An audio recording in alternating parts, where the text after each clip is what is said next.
สวัสดีคนตอนนี้ทับปงเนาะ แจกของเรามีข้าวแล้วเดี๋ยวตานอนมื้ออื่นบ่มีเวียกดอกนอนโลดเอ้ยบัดเมื่อบ้านนอนใส่รถ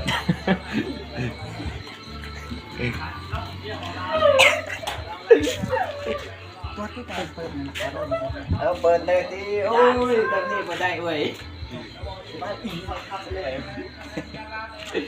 อันตั้งอ้าวอย่าเอาดอนโอ้ยใครมาดีเลยเชื่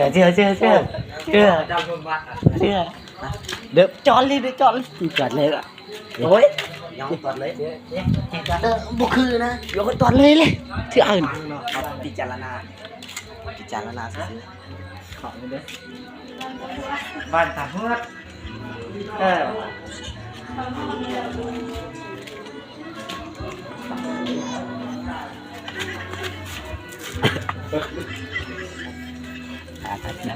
ตัวเล็กกระบาลก็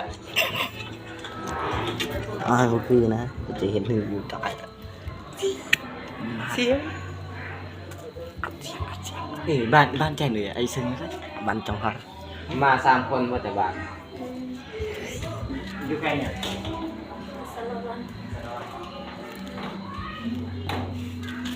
ใกล้สิก่อน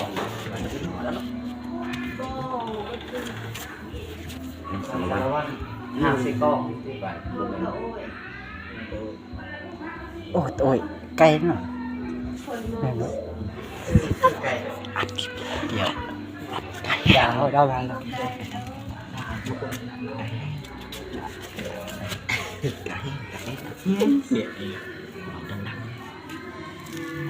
แปลกมันก็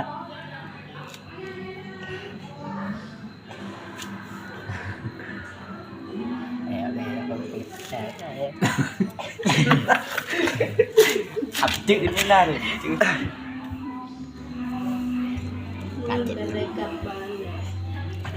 กลับไปจับไปมาสิตา อะไรอยากมาบ้านนี้อยู่ ว้ายตายได้นี่ถ้าจังนะครับพระองค์เนี่ยห้องคิมอ่ะคิมยังไปยังยาสมุนเดือดเลยกดสอบ พวกใจอยู่บ้าน อยู่บ้านสิวิไลแข่งได้ แค่ตะพื้นนี่แหละอยู่เมืองสามัคคีเนี่ยอิมรองแกะซ้ายซึ่งก็เลยนะรีบนี่พวกซอโต้นี่อยู่เขาเลยยังเขาตายแล้วถึงแล้วมันจอบเลยเดี๋ยวไปอีบ้านดีอย่างเสื้อจะเดินหน้านี่เลยดีอย่างเสื้อจะเลย จะเดือด จุ่มห้ากระมาเนี่ยนะปุ๊บห้ากระมาเนี่ยมันแรงไอ้วันเสาร์ ดุน พอที่12 โมงยศเจ็บสิเดี๋ยวยศยันนะจอเก็บมันจะเก็บได้มาเอ๊ะมันได้เอ้าลงถอยวะฟังพิจารณาเนี้ยหนังแก่เนื้อเยอะเลยโอ้ยังว่าง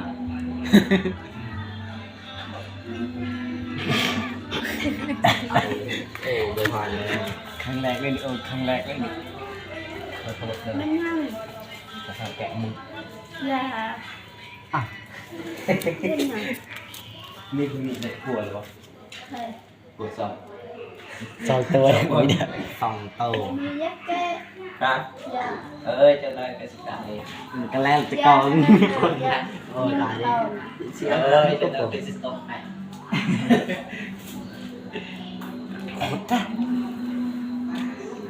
นี่นะโอ้ยปล่อยเป็นคนดุมันปล่อยเป็นคนดุมันเด้อ ยักษ์กวนคอยยักษ์มือ เปิดกวาดคนอยากนอน จะนอนหลับฝันดีซะขอโทษ ทำไมสารวัตรนี่กินข้าวเกินการด้อยต่อ เย่ถึกเสือด้วยวะสวย อย่าได้ อันน่ะสิ มันแม่นสาวแม่ปลอกวะเสื้อ เจ้าไม่ แม่ปลอก หนัก สาว แต่เสียเด้อดีๆยึดเสียยึดยึด ผิดความแล้ว ตาหาเฮ็ดเองเออ สาวภาษาอันนั้นยังแม่ปลอกเขาเอิญได้ยินได้เขาเอิญแม่ปลอกสาว จะซื้อจะไหนจะซื้อหยังฮะอีหยัง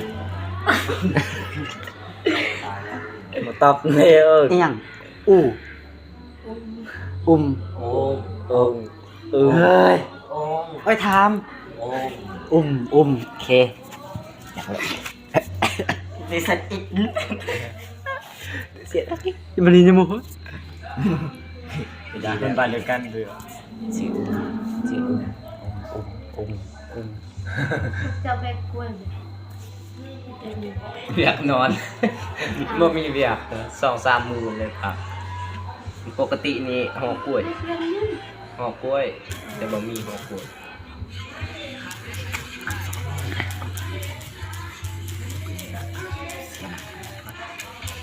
อันนี้ตะเกียบ